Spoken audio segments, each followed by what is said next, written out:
Мастерицы Сыктывкара объединились для поддержки защитников Отечества. В столичном ателье «Модистка» в свободное от работы время отшивают одежду для призванных по мобилизации. И это лишь малая толика того, чем можно сейчас помочь нашим воинам, говорят женщины. Группа поддержки с каждым днем растет. Помочь можно не только своим трудом, но и в закупке тканей и других необходимых вещей. Ольга Коняева продолжит. Балаклавы мы шьем из флиса.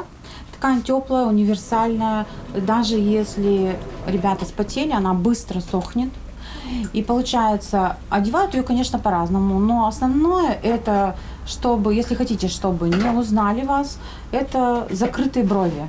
В столичном ателье «Модистка» заказы не принимают. Все для фронта, точнее для тех, кто на линии огня. Так сейчас построена работа. Планировали шить и отправлять в Белгород, а там и на передовую. Но как раз началась частичная мобилизация. Один за другим приходят ребята из Сыктывкара и ближних районов с повесткой на руках. Мы будем отправлять, но хотелось бы, чтобы вы уже тут на месте видели, что кто-то уже пошел с отшитыми нами вещами. Что мы уже кому-то помогли, кому-то что-то дали.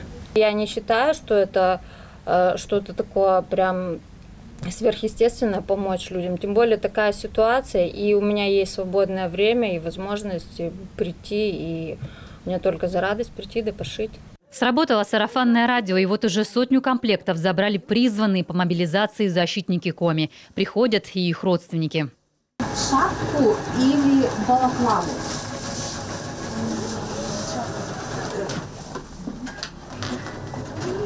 Здесь получается он просто футер в 2 ниточках.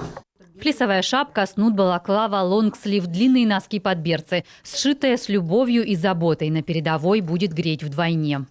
У меня есть машина, которая может делать вышивку, да, чтобы ребятам не просто, допустим, свитшот, а с маленьким таким посланием, да, что мы своих не бросаем. Я так думаю, что это будет вдвойне приятно. Вижу, как они радуются, с какими счастливыми лицами они стоят и говорят, что наши вещи лучше, чем в магазинах. Ассортимент будет шире, говорят мастерицы, когда придет ткань. Свои запасы материалов уже закончились. Уже в конце этой недели масштаб производства увеличится кратно. Заказали черный и серый флис. И все это в свободное от работы время. Средства на ткани собирали сами и такие же неравнодушные люди. Семьи, понятно, воспринимают все хорошо. Я так понимаю, все патриоты своей родины воспринимают хорошо. Шьем, конечно, поздно. Девчонки в основном задействованы на своей основной работе. И приходят сюда уже после работы. Ну, там кто-то через день, кто-то каждый день. Кроме того, заказали теплые стельки, пояса, наколенники, носки, тактические перчатки. Оптом это дешевле в 2 раза. Пережить испытания, выпавшие на долю наших воинов. Выстоять духом. В этом могут помочь все оставшиеся в тылу. И это понимают все больше жителей Коми.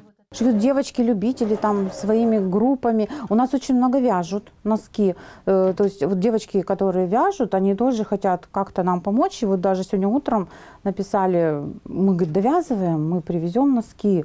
То есть тоже давайте ребятам. Ну, конечно, это приятно, это все равно, это все такое с любовью, что как бы оно очень спасет и поможет пацанам. Все желающие могут помочь финансово и своим трудом. Шить можно и дома. В ателье не так много машинок. Выкройки, ткани, инструкции. Все дадут. Ольга Коняева, Роман Боровиков, телеканал Юрган.